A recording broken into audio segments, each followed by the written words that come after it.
माननीय सदस्यहरू, प्रतिनिधि सभाको आजको दोस्रो बैठकको कारबाही प्रारम्भ हुन्छ।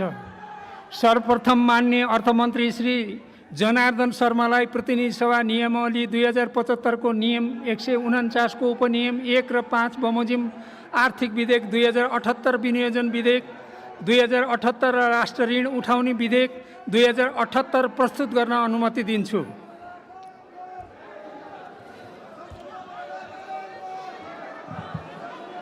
सम्मान्य सभामुख महोदय, प्रतिनिधि सभाको यस गरिमामय बैठकमा नेपाल सरकारको अर्थमन्त्रीको रूपमा आर्थिक वर्ष 78-79 को अर्थ सम्बन्धी अध्यादेशलाई प्रस्तावित गर्ने विधेयक प्रस्तुत गर्न उपस्थित भएको छु।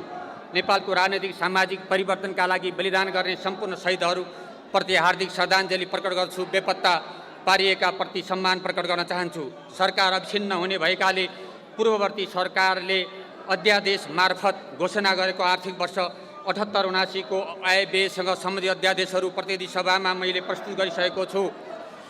नेपालको संविधानमा निर्दिष्ट सिद्धान्त संयुक्त सरकारको साझा न्यूनतम कार्यक्रम, वर्तमान सरकारको नीति र प्राथमिकता, कोभिड-19 महामारीबाट सृजित चुनौती समेतलाई सम्बोधन गर्न र जनप्रतिनिधिको अनुमोदन नभई कर लगाउन नपाइने मान्ने सिद्धान्तमा आधारित रहेर राजस्व र व्यय अनुमानको विवरण परिमार्जन सहित प्रतिस्थापन विधेयक यस सार्वभौम संसदमा पेश गरेको छु।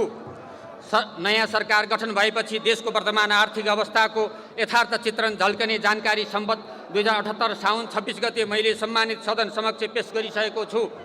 संयुक्त कोभिड-19 विरुद्धको खोपका लागि पर्याप्त स्रोतको व्यवस्था गर्न, संयुक्त सरकारको साझा न्यूनतम कार्यक्रमको कार्यान्वयन गर्न एवं स्रोत साधनको वितरणलाई सन्तुलित र समन्यायिक बनाउन बजेटलाई परिमार्जन गर्न जरुरी रहेको छ।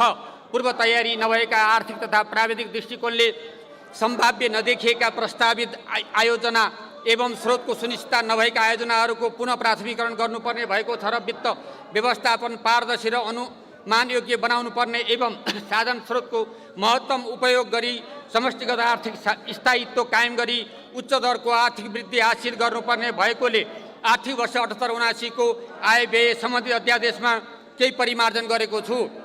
प्रस्तुत प्रतिस्थापन विधेयकका देहाय बमोजिम उद्देश्य रहेका छन्। क. विद्यमान बहुआयामी गरिबी न्यूनीकरण गर्ने। ख. अर्थतन्त्रको पुनरुत्थान गरी उच्च दरको आर्थिक वृद्धि दर हासिल गर्ने। ग. संविधानले परिकल्पना गरे अनुरूप समावेशी र समाजवाद उन्मुख अर्थतन्त्रको निर्माण गर्ने। पर्याप्त स्रोत साधन तथा जनशक्तिका बावजुद बहुआयामी गरिबी जनसङ्ख्याको 17.4% हुनु एवं त्यसमा पनि कर्णाली प्रदेश नम्बर 2 सुदूरपश्चिम प्रदेशको अवस्था गम्भीर रहेको छ र उक्त प्रदेशहरू लगायत देशभर गरिबीको अवस्था सघन रहनुका कारण गरिबी न्यूनीकरणका हालसम्मका प्रयासहरूको समीक्षासहित समाधानका उपायहरूसहित 3 महिनाभित्र विस्तृत योजना तयार गरी एकीकृत रूपमा कार्यान्वयनमा ल्याइनेछ। बढ्दै गएको व्यापार घाटालाई क्रमशः घटाउँदै वैदेशिक व्यापार सन्तुलन गर्न ढिला भइसकेकोले तत्सम्बन्धी समग्र योजना निर्माण र त्यसको क्षेत्रगत कार्यान्वयनका लागि सम्भव र आवश्यक कामहरू समेत तोकेर अघि बढ्न 3 महिनाभित्र योजना तयार गरिनेछ। समाजमा विद्यमान विभेदहरू अन्त्य गर्न दलित, थारू, आदिवासी, जनजाति, मुस्लिम, गरिब, महिला, ज्येष्ठ नागरिक, अपाङ्गता भएका व्यक्ति, बालबालिका, लैङ्गिक अल्पसङ्ख्यक र भाषा संस्कृति आदिमा भइरहेको विभेद अन्त्य गर्न सामाजिक तथा सांस्कृतिक रूपान्तरणका लागि प्रभावकारी कार्यक्रम सञ्चालन गरिनेछ। सङ्घीय लोकतान्त्रिक गणतन्त्र, समावेशी समानुपातिक प्रतिनिधित्व, सङ्घीय प्रणाली, 3 तहका सरकार र तिनीहरूको परिभाषित अधिकार क्षेत्र, मौलिक अधिकारको कार्यान्वयन, भ्रष्टाचार नियन्त्रण एवं सुशासन योजनालाई प्रभावकारी रूपमा कार्यान्वयन गर्न कानुनी तथा संरचनागत सुधार गरिनेछ। संविधानले निर्दिष्ट गरे बमोजिम सामाजिक न्याय र समाजवाद उन्मुख अर्थतन्त्रको निर्माणको संवैधानिक व्यवस्थालाई कार्यान्वयन गर्न आर्थिक, सामाजिक, सांस्कृतिक क्षेत्रहरूमा गर्नुपर्ने कार्यहरूको जनस्तर र राजनैतिक तहमा राय सुझावको आधारमा ठोस नीति र योजना तयार गरी कार्यान्वयन गरिनेछ। प्रदेश र स्थानीय तहमा भएको वित्तीय हस्तान्तरण, राष्ट्रिय गौरवका आयोजना, रूपान्तरणकारी आयोजना, कर्मागत आयोजना, सामाजिक सुरक्षा एवं संरक्षण कार्यक्रम तथा कोभिड-19 राहत तथा पुनर्निर्माणका कार्यक्रमहरू एवं राजस्व परिचालन सम्बन्धी कार्यक्रम मूलभूत रूपमा यथावत राखेको छु। प्रमुख कार्यहरू कोभिड-19 महामारीबाट नागरिकको जीवन रक्षा गर्ने र शिथिल बनेको अर्थतन्त्रलाई पुनरुत्थान गरी चलायमान बनाउने विषय यो सरकारको उच्च प्राथमिकता रहेको छ। कोभिड-19 विरुद्धको खोप लगाउन योग्य सबै नेपालीलाई यथाशक्य चाँडो खोप उपलब्ध गराउन खोपको आपूर्तिको सुनिश्चिततासहित स्रोतको प्रबन्ध मिलाएको छु। सम्बत 2078 भाद्र 23 गतेसम्म कोभिड-19 महामारी विरुद्धको खोप 57,30,000 जनाले पहिलो मात्रा र 51,02,000 जनाले पूर्ण मात्रा प्राप्त गरिसकेका छन्। यो कुल सङ्ख्याको 70% हुन आउँछ। हालसम्म खोपको 1,30,59,000 मात्रा नेपाल भित्रिसकेको र करिब 3 करोड मात्रा प्राप्त हुने क्रममा रहेको छ। कोभिड-19 सङ्क्रमण रोकथाम नियन्त्रण र उपचारका लागि स्रोतको कमी हुन नदिन सरकार प्रतिबद्ध रहेको छ र खोप व्यवस्थापनको लागि वैदेशिक स्रोतका अतिरिक्त आन्तरिक स्रोत समेत परिचालन गर्ने प्रबन्ध गरेको छु। चालु खर्चतर्फ बैठक भत्ता, इन्धन मर्मत, कर्मचारी तालिम खर्च, सिप विकास तथा जनचेतना तालिम र गोष्ठी सम्बन्धी खर्च, कार्यक्रम अनुगमन मूल्याङ्कन खर्च, भ्रमण खर्च, विविध कार्यक्रम खर्च शीर्षकमा न्यूनतम 10% दरले बजेट कटौती गरेको छु र यसरी खर्च कटौती गर्दा तत्काल बचत हुन जाने देखिएको 5 अरब कोभिड-19 को खोप खरिदका लागि उपयोग गर्ने प्रबन्ध मिलाएको छु। मृगौला प्रत्यारोपण गरेका सबै किसिमका क्यान्सर रोगी र मेरुदण्ड पक्षघात बिरामीलाई औषधि उपचार खर्च बाबत मासिक रु 5,000 का दरले उपलब्ध गराउने व्यवस्था मिलाएको छु। राजनैतिक परिवर्तनको आन्दोलनमा बलिदान गर्ने परिवारको लागि जीवनवृत्ति बापत मासिक रु 3,000 प्रदान गर्ने व्यवस्था गरेको छु। कोभिड-19 का कारण शिथिल भएको अर्थतन्त्रलाई गतिशील र चलायमान बनाउन वर्तमान सरकार गठन पश्चात सार्वजनिक भएको मौद्रिक नीति मार्फत आर्थिक पुनरुत्थानको लागि राहत र सहुलियतका कार्यक्रमहरू कार्यान्वयनमा आइसकेको बेहोरा अवगत नै छ। मौद्रिक नीतिमा रहेका यस्ता प्रकृतिका कार्यक्रमहरूलाई एकअर्कासँग परिपूरकको रूपमा वित्तीय नीतिको माध्यमबाट थप प्रभावकारी बनाइनेछ। कोभिड-19बाट प्रभावित व्यवसाय पुनरुत्थानको लागि प्रदान गरिने राहत सहुलियत र आर्थिक पुनरुत्थानका कार्यक्रमहरूलाई थप रकम सहित निरन्तरता दिएको छु। कोभिड-19 को प्रभावबाट रोजगारी र आय आर्जन गुमाएका अनौपचारिक एवं असङ्गठित क्षेत्रमा रहेका करिब विपन्न गरिब 5 लाख परिवारलाई राहत स्वरूप एकपटकका लागि प्रति घर परिवार रु 10,000 का दरले निश्चित मापदण्डका आधारमा नगद अनुदान प्रदान गर्ने प्रबन्ध गरेको छु। यस्तो अनुदान रकम स्थानीय तहको समन्वयमा सम्बत 2078 असोज महिनाभित्र हस्तान्तरण गर्ने गरी आवश्यक तयारी गरेको छु।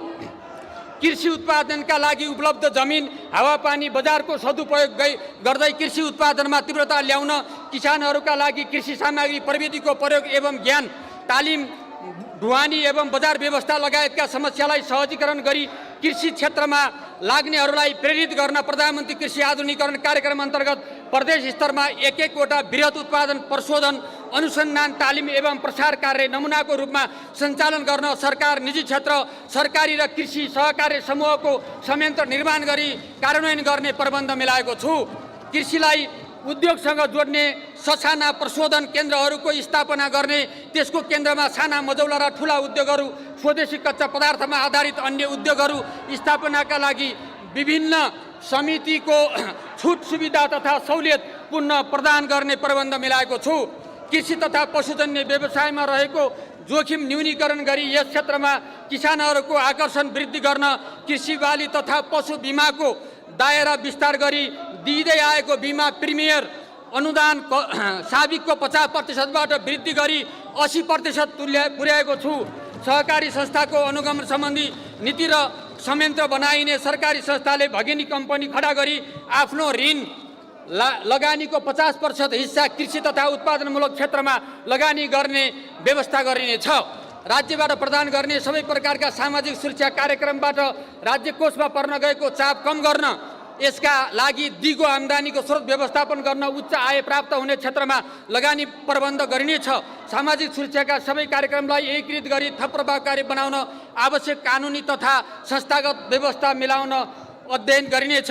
बेरोजगार युवाहरूको विस्तृत लागत अद्यावधिक गरी एकीकृत अभिलेख तयार गर्नेछ र श्रम समूह वा श्रम सहकारी मार्फत युवाहरूलाई सङ्गठित गरी व्यावसायिक दक्षता अभिवृद्धि गर्न तालिमसहित यस्ता श्रम समूह वा श्रम सहकारीहरूले सार्वजनिक निर्माण क्षेत्रको रु 10 करोडसम्मको लागतको आयोजनामा आपसी प्रतिस्पर्धा मार्फत सहभागी हुन पाउने कानुनी प्रबन्ध गरिनेछ।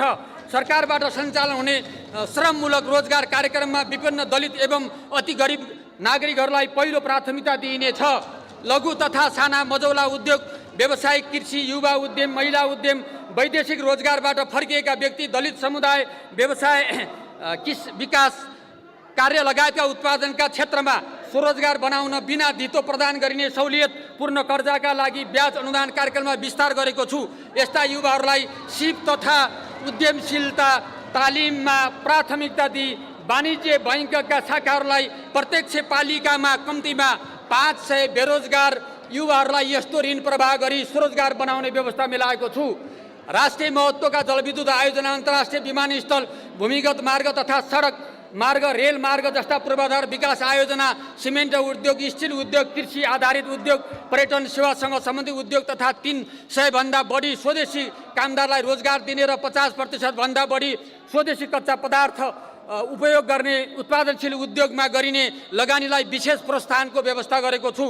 आयात र विप्रेषणमा आधारित अर्थतन्त्रलाई उत्पादन र आन्तरिक आयमुखी अर्थतन्त्रमा रूपान्तरण गर्न प्रभावकारी नीति लिइनेछ र स्वदेशी उत्पादनको संरक्षण, निर्यातयोग्य एवं तुलनात्मक लाभका वस्तुहरूको पहिचान र प्रतिस्पर्धात्मक क्षमतामा वृद्धि गरी व्यापार घाटा न्यूनीकरण गर्नेछ। कच्चा पदार्थदेखि अन्तिम उत्पादनसम्म स्वदेशमै सम्पन्न हुने गरी वस्तु उत्पादन गर्ने उद्योगलाई स्वदेशी उत्पादन अभियानमा सहभागी गराई आवश्यक प्रोत्साहन गरिनेछ।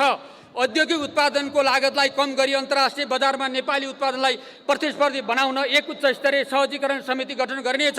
लगानीको वातावरण थप सुधार गरी वैदेशिक लगानी आकर्षित गरिनेछ र डुइङ बिजनेस इन्डेक्समा सुधार गर्न आवश्यक नीतिगत तथा कानुनी प्रबन्ध गरिनेछ। सभामुख महोदय, निजी क्षेत्रलाई मुलुकको आर्थिक विकासको संवाहकको रूपमा भूमिका खेल्न निजी क्षेत्र मैत्री नीति बनाउँदै व्यवसाय गर्न अनुकूल वातावरण सृजना गरिनेछ।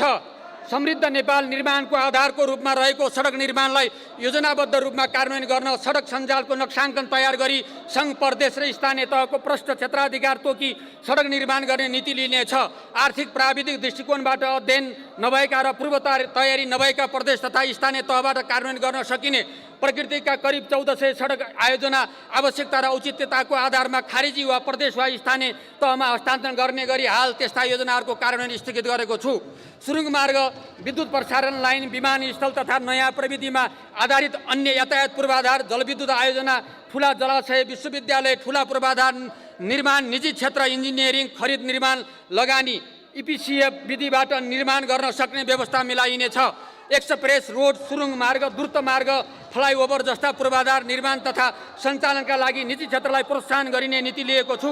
पूर्वाधार विकासका लागि पूर्वाधार वन, ब्लेन्डेड फाइनान्स जस्ता नयाँ वित्तीय उपकरणहरू सुरुवात गरिनेछ।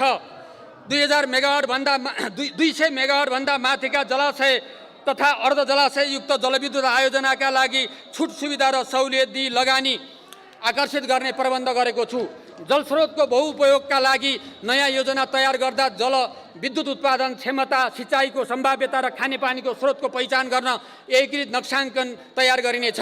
काठमाडौँ उपत्यका लगायतका शहरी क्षेत्रमा जनस्वास्थ्य तथा स्वच्छ वातावरण कायम गर्न खुल्ला स्थानको प्रबन्ध हुने गरी सम्बन्धित स्थानीय तहको सहभागितामा व्यायामशाला सहितको बगैँचा तथा सार्वजनिक उद्यान निर्माण गरिनेछ। शहरी विपन्न नागरिकहरूको लागि सामाजिक संस्थाको सहकार्यमा काठमाडौँ उपत्यकाको कम्तीमा 10 स्थानमा सुपथ र सुलभ खानाको व्यवस्था गरिनेछ। उच्च हिमाली क्षेत्रमा छरिएर रहेका घर परिवारलाई एकीकृत बस्तीको रूपमा विकास गर्दै जान नमुना एकीकृत बस्ती निर्माणको प्रारम्भ गरिनेछ। कोभिड-19बाट अति प्रभावित पर्यटन क्षेत्रलाई पुनरुत्थान गर्न छुट तथा सहुलियतसहित विभिन्न किसिमका पूर्वाधार निर्माण तथा प्रवर्धनात्मक कार्यक्रम सञ्चालन गर्ने व्यवस्था मिलाएको छु। नारायणहिटी दरबार सङ्ग्रहालय परिसरमा रामापिथेदेखि मुलुकको सम्पूर्ण कालखण्डमा झल्किने गरी ऐतिहासिक शासकीय सङ्ग्रहालयको निर्माण प्रारम्भ गरिनेछ। योगमायादेखि हालसम्मका सहित नेपालको ऐतिहासिक जनआन्दोलन एवं जनयुद्ध र मधेस आन्दोलन लगायतका आन्दोलनमा त्याग र नेतृत्व गर्नुहुने अग्रज राजनीतिहरूको इतिहास समेट्ने गरी सङ्ग्रहालय निर्माण प्रारम्भ गर्न आवश्यक बजेट विनियोजन गरेको छु।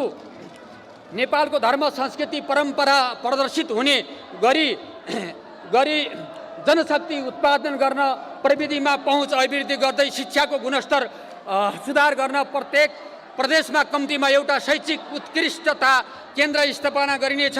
यसले गुणस्तरीय शैक्षिक सामग्री र पाठ्यक्रम समेत उत्पादन गरी विद्युतीय माध्यमबाट प्रदेशभरिका सार्वजनिक विद्यालयहरूमा उपलब्ध गराउने प्रबन्ध गरेको छु। गुणस्तरीय शिक्षा प्राविधिक शिक्षा पूर्वाधार प्रविधिको समुचित प्रयोग गरी शिक्षा क्षेत्रको गुणात्मक विकास गर्न भूगोल एवं विद्यार्थी सङ्ख्या समेतका आधारमा विद्यालय शिक्षादेखि माध्यमिक शिक्षासम्मको नक्साङ्कन तयार गरी कार्यान्वयन गरिनेछ र भौतिक पूर्वाधार जनशक्ति र प्रविधिको विकास गरी शिक्षाको गुणस्तर अभिवृद्धि गर्न विस्तृत योजना बनाई कार्यान्वयन गरिनेछ। प्राविधिक विद्यालय अध्ययन गर्ने कक्षा 12सम्मको विद्यार्थीलाई पढ्दै कमाउँदै कार्यक्रमसँगै प्रदेशका केही विद्यालयहरूमा नमुनाका रूपमा सुरुवात गर्नेछ। शिक्षकहरूले स्वास्थ्य उपचारको लागि छुट्टै अस्पताल निर्माण गर्न अध्ययन गरिनेछ। विश्वविद्यालयलाई पूर्वाधार विकास सहित अनुसन्धान केन्द्रको रूपमा विकास गरिनेछ। मुलुकको सबैभन्दा पुरानो कलेज त्रिचन्द्र कलेज र घण्टाघरलाई ऐतिहासिक महत्त्व झल्किने गरी पुरानै ढाँचामा पुनर्निर्माण गर्ने प्रबन्ध गरिनेछ। बाढीद्वारा क्षतिग्रस्त मेलम्ची खानेपानी आयोजना सम्बन्ध 2078 चैत मसान्तभित्र आवश्यक मर्मत तथा पुनर्स्थापना गरी नियमित खानेपानी आपूर्ति गर्ने प्रबन्ध मिलाएको छु। नदी कटान एवं बाढीहरूको कारण भएको सडक लगायतको क्षतिको तत्काल पुनर्निर्माण र पुनर्स्थापना कार्यक्रमका लागि बजेट छुट्याएको छु। प्रत्येक वडामा महिला नेतृत्व संयन्त्र विकास गरी महिलाको क्षमता अभिवृद्धि गरिनेछ र आर्थिक र सामाजिक रूपले सक्षम तुल्याउन महिलाहरूलाई प्राथमिकता दिने गरी महिला पहिला कार्यक्रम सञ्चालन गरिनेछ। विभिन्न दलितहरूको सुकुम्बासी भूमिहीन आर्थिक सामाजिक सांस्कृतिक समस्याहरूको सम्बोधन गरी जीवनस्तर उकास्न एकीकृत कार्यक्रमहरू सञ्चालन गरिनेछ।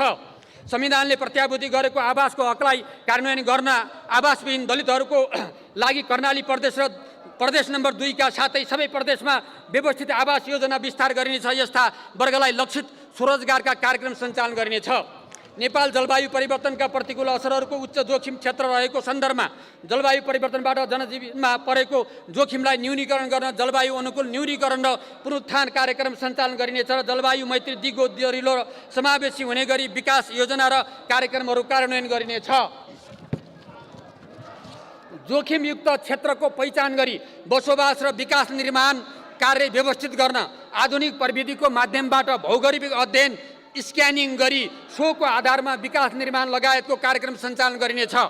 भूकम्प पछिको पुनर्निर्माणको चरणमा बाँकी रहेका निजी आवास अनुदान वितरणको कार्य सम्बन्ध 2078 मङ्सिरभित्र सम्पन्न गरिनेछ। भूकम्प पछिको पुनर्निर्माणसँग सम्बन्धित बाँकी रहेका कार्यक्रमहरू विषयगत मन्त्रालयमा हस्तान्तरण गरी सम्पन्न गरिनेछ। पुँजी बजारमा वित्तीय अनुशासन कायम गरी सर्वसाधारण लगानीकर्ताको हित संरक्षण गरिनेछ। सरकारको मातहत रहेका सम्भाव्य सार्वजनिक संस्थाहरूलाई आवश्यकता अनुसार पूर्ण सरकारी स्वामित्वका कम्पनी मोडेलमा रूपान्तरण गरी पुँजी बजारमा सूचीकृत गर्दै आत्मनिर्भर र लगानीको थप स्रोत जुटाउन सक्षम बनाउँदै लैजाने नीति लिइनेछ। निरन्तर घाटामा गएका सार्वजनिक संस्थाहरूलाई संरचनागत र व्यवस्थापकीय सुधार गरी सञ्चालन गर्ने, खारेज गर्ने वा अन्य उपयुक्त विधिबाट व्यवस्थापन गर्ने नीति लिइनेछ। वित्तीय सङ्घीयतालाई थप प्रभावकारी बनाउन स्रोतहरूको बाँडफाँड क्षमता अभिवृद्धि लगायतका संविधान बमोजिमको अधिकार प्रयोगमा प्रदेश र स्थानीय तहलाई थप प्रभावकारी बनाइनेछ। अन्तर्राष्ट्रिय आर्थिक सहायतालाई राष्ट्रिय हित र आवश्यकता प्राथमिकता र बजेट प्रणालीमा आबद्ध गरी परिचालन गरिनेछ। यस्तो सहायता स्वीकार गर्दा परियोजनाको प्राविधिक तयारी लागतको विश्लेषण कार्यान्वयन क्षमता र स्वामित्व सहायताको प्रभावकारिता समेत आधार लिइनेछ। सहायता प्राप्तिको सुनिश्चितता नभई बजेट स्रोत समावेश गर्ने छैन। बहुवर्षीय ठेक्का सम्बन्धी मापदण्ड 2077 भित्र पर्ने कोभिड-19 को खोप खरिद र स्वास्थ्य सामग्री खरिद गर्न एवं मध्यकालीन खर्च संरचनाभित्र स्रोत व्यवस्थापन अनुमान गरिएको बाहेक अन्य कुनै पनि आयोजना तथा कार्यक्रमलाई स्रोत सुनिश्चितता उपलब्ध गराइने छैन। उल्लेखित मापदण्डभन्दा बाहिरका आयोजनाहरूको लागि प्रदान गरेको स्रोत सुनिश्चितता रद्द गरेको छु। विकास आयोजनाहरूको अनलाइन अनुगमन गरी विनियोजन बजेट अनुरूप खर्च हुने पद्धति सुनिश्चित गरिनेछ र पुँजीगत खर्च वृद्धि गर्न मन्त्रालय एवं निकायहरूले मासिक लक्ष्य विभाजन गरी लक्ष्य अनुप्रगति गर्नुपर्ने प्रबन्ध गरिनेछ। निर्माण व्यवसायले आफ्नो क्षमता भन्दा बढी कार्यका लागि धेरैवटा ठेक्का लिने र समयमा कार्य सम्पन्न नगर्ने प्रवृत्तिमा सुधार गरिनेछ। विकास निर्माण कार्यका लागि आवश्यक प्राविधिक जनशक्ति विकास र पदपूर्तिलाई प्राथमिकता दिइनेछ र आयोजनाको विस्तृत परियोजना प्रतिवेदन सम्भव भएसम्म सरकारी इन्जिनियरिङ कम्पनीहरूका सार्वजनिक संस्था मार्फत तयार गर्ने नीति लिइनेछ। कोभिड-19 विरुद्धको खोप खरिदका लागि खर्च व्यवस्थापन गर्न, कोभिड-19 का कारण शिथिल बनेको अर्थतन्त्रको पुनरुत्थान गर्न, अनिवार्य दायित्व व्यवस्थापन गर्न तथा पुँजीगत खर्चलाई थप प्रभावकारी बनाउन, चालु खर्चमा मितव्ययिता कायम गर्न, सार्वजनिक खर्चलाई मितव्ययी तथा प्रभावकारी बनाउने सम्बन्धी मापदण्ड तयार गरी लागू गरिनेछ।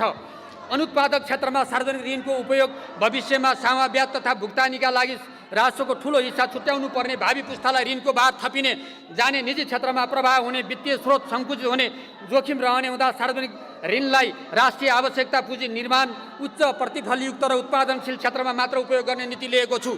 विनियोजन अध्यादेश 2078 प्रस्ताव गरिएको आन्तरिक ऋण तथा वैदेशिक ऋणको अंश करिब रु 37 अर्ब घटाएको छु। यसबाट नेपाली जनतामा रहेको ऋणभार सानो अंशमा भए पनि कम हुन जानेछ। अध्ययन अनुसन्धान र विश्लेषणबाट आधारित रहेर आर्थिक नीति निर्माण गर्न अर्थ मन्त्रालयमा एक थिङ्क ट्याङ्क रहने व्यवस्था गरेको छु। लोक कल्याणकारी विज्ञापनको दायरा विस्तार गरी अनलाइन मिडियालाई पनि लोक कल्याणकारी विज्ञापन उपलब्ध गराउने व्यवस्था मिलाएको छु। शान्ति प्रक्रियालाई पूर्णता दिन विस्तृत शान्ति सम्झौताका बाँकी कार्यभार तथा तराई मधेस आन्दोलन लगायतका विभिन्न समूहसँग भएका सहमति सम्झौताको कार्यान्वयन गरिनेछ। सम्मान्य सभामुख महोदय, चालु आर्थिक वर्षका नीति तथा कार्यक्रमहरू कार्यान्वयन गर्न रु 16 खर्ब 32 अर्ब 83 करोड विनियोजन गरेको छु।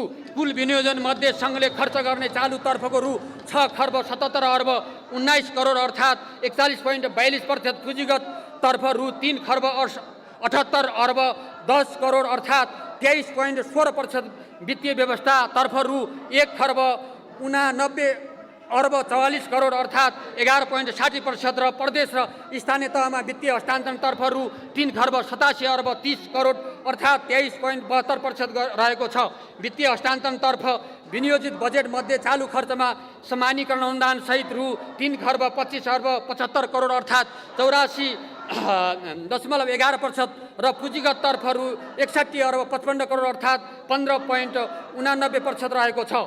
चालु आर्थिक वर्षका लागि अनुमान गरिएको खर्च बेहोर्ने स्रोत मध्ये राजस्वबाट रु 10 खर्ब 50 अर्ब 82 करोड र वैदेशिक अनुदानबाट रु 59 अर्ब 92 करोड बेहोर्ने छ र चालु पुँजीगत र वित्तीय हस्तान्तरणतर्फ विनियोजित खर्चमा राजस्व र वैदेशिक अनुदानबाट बेहोर्दा रु 5 खर्ब 22 अर्ब 9 करोड न्यून हुने देखिन्छ र वित्तीय व्यवस्थातर्फको विनियोजित रकम समेत समावेश गर्दा कुल विनियोजनमा न्यून हुने रकम मध्ये वैदेशिक ऋणबाट रु 2 खर्ब 83 अर्ब 9 करोड र आन्तरिक ऋणबाट रु 2 खर्ब 39 अर्ब बेहोरिने छ। सम्मान्य सभामुख महोदय, अब म चालु आर्थिक वर्ष 78-79 को राजस्व परिचालनको संशोधित नीति तथा कार्यक्रम प्रस्तुत गर्दछु। आर्थिक वर्ष 78-79 को राजस्व परिचालन सम्बन्धी नीति तथा कार्यक्रमलाई मूलभूत रूपमा यथावत राखी केही संशोधन गरेको छु। यस्तो संशोधित कर तथा राजस्व सम्बन्धी व्यवस्था आजैका मितिदेखि कार्यान्वयन गर्ने व्यवस्था मिलाएको छु। राजस्व नीति र करका दरहरू निर्धारण गर्दा कोभिड-19 का कारण सृजित सङ्कटबाट पर्न गएको प्रतिकूल अवस्थालाई करदातालाई छुट सहुलियत मार्फत राहत प्रदान गरी तीव्रतर आर्थिक पुनरुत्थान तथा विकासलाई उच्च प्राथमिकता दिएको छ। राजस्वको दायरा विस्तार एवं कराधारको संरक्षण र कर चुहार नियन्त्रण, लगानी मैत्री वातावरण निर्माण गर्न, मूल्य अभिवृद्धि कर, आयकर, भन्सार, अन्तःशुल्क र गैर कर लगायतका प्रत्यक्ष एवं अप्रत्यक्ष कर प्रणालीमा गर्नुपर्ने सुधारका लागि सुझाव दिन कर प्रणाली पुनरावलोकन उच्च स्तरीय आयोग गठन गर्नेछ। भन्सार बिन्दुमा भुक्तानी गर्नुपर्ने सम्पूर्ण कर तथा महसुल विद्युतीय प्रणाली मार्फत गर्न सक्ने व्यवस्था मिलाइनेछ। अन्तःशुल्क स्टिकर प्रयोग गर्दा QR कोड स्क्यान गरी सोको तथ्याङ्क आन्तरिक राजस्व विभागको स्वचालित प्रणालीमा अभिलेख गर्ने प्रबन्ध मिलाएको छ।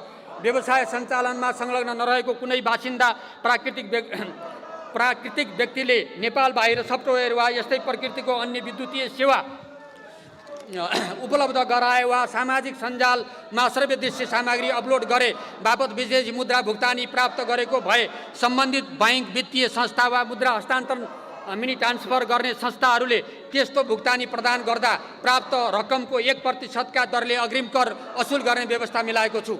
चिकित्सक, कलाकार, पत्रकार, खेलाडी, इन्जिनियर, कानुन व्यवसायी, लेखा परीक्षक, लेखापढी, व्यवसायी, परामर्श, अभिकर्ता तथा मध्यस्थकर्ता, सेवा प्रदायक लगायतका प्राकृतिक व्यक्तिहरूले आर्थिक वर्ष 2075, 77 को आफ्नो करयोग्य आयकर ऐन 58 बमोजिम लाग्ने कर सम्बत 2078 साल फागुन मसान्तभित्र बुझाइ स्थायी लेखा नम्बर लिएमा सोमा लाग्ने शुल्क तथा ब्याज छुट हुने व्यवस्था गरेको छु।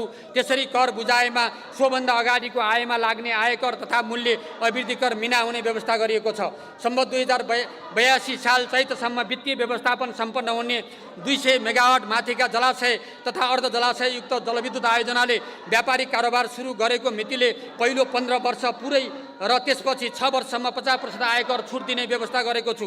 त्यस्ता आयोजनालाई आवश्यक पर्ने निर्माण उपकरण, प्लान्ट, मेसिन, औजार एवं सोको पाटबुर्जा, पेनिस्टक तथा स्टिल सिटको पैठारीमा लाग्ने महसुल घटाई 1% मात्र लाग्ने व्यवस्था मिलाएको छु।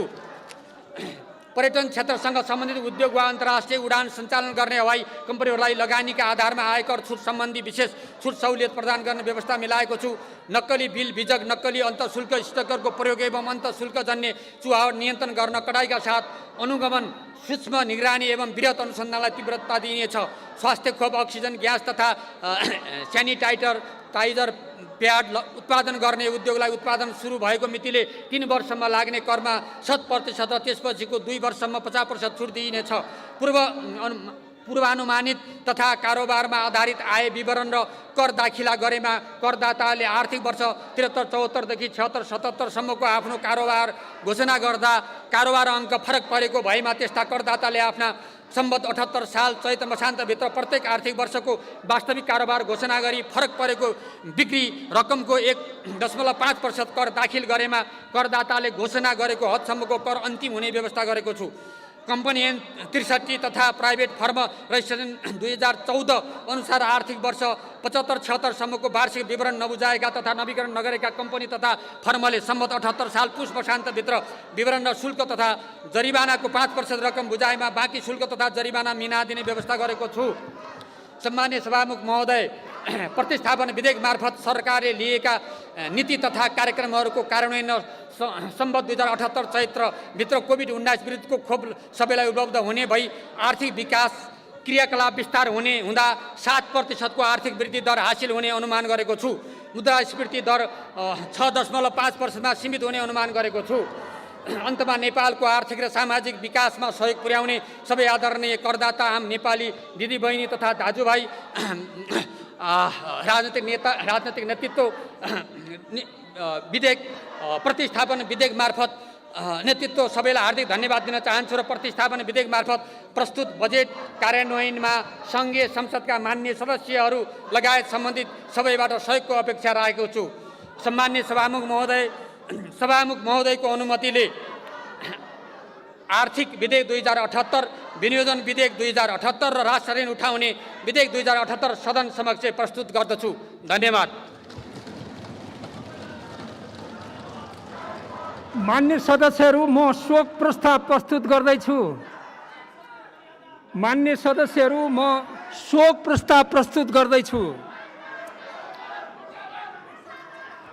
मान्य सदस्यहरू, अब म संविधान सभा सदस्यहरू महेन्द्र शेरचन, जुठबहादुर खड्गी, जेबी टुहुरेको निधन भएकोमा निम्नलिखित शोक प्रस्तावहरू प्रस्तुत गर्दछु। शोक प्रस्ताव क, प्रतिनिधि सभाको यो बैठक नेपाल कम्युनिस्ट पार्टी एमालेबाट 2070 सालको संविधान सभामा समानुपातिक तर्फबाट निर्वाचित सदस्य महेन्द्र शेरचनको 68 वर्षको उमेरमा मिति 2078 साल भदौ 2 गते बुधबार उपचारको क्रममा असामयिक निधन भएकोमा उहाँको निधनप्रति शोक प्रकट गरी श्रद्धाञ्जली अर्पण गर्दै शोक सन्तप्त परिवारप्रति संवेदना प्रकट गर्दछ। ख, प्रतिनिधि सभाको यो बैठक तत्कालीन एकीकृत नेपाल कम्युनिस्ट पार्टी माओवादीबाट 2070 सालको संविधान सभामा समानुपातिक तर्फबाट निर्वाचित सदस्य नेपाली जनवादी साङ्गीतिक क्षेत्रका लोकप्रिय कलाकार एवं हाल नेपाल कम्युनिस्ट पार्टी माओवादी केन्द्रका नेता जुठबहादुर खड्गी, जेबी टुहुरेको 78 वर्षको उमेरमा मिति 2078 साल भदौ 10 गते बिहिबार काठमाडौँ बल्खु स्थित बयोदा अस्पतालमा उपचारको क्रममा असामयिक निधन भएकोमा उहाँको निधनप्रति शोक प्रकट गरी श्रद्धाञ्जली अर्पण गर्दै शोक सन्तप्त परिवारप्रति संवेदना प्रकट गर्दछ। उक्त शोक प्रस्तावलाई पारित गरिदिनु हुन अनुरोध गर्दछु। उक्त शोक प्रस्तावहरू सर्वसम्मतिले पारित भएको घोषणा गर्दछु। मान्य सदस्यहरू, अब हामी दिवंगत संविधान सभा सदस्यहरू महेन्द्र शेरचन र जुठबहादुर खड्गी जेबी टुहुरेको निधनप्रति शोक व्यक्त गर्न उठेर 1 मिनेट मौन धारणका लागि अनुरोध गर्दछु।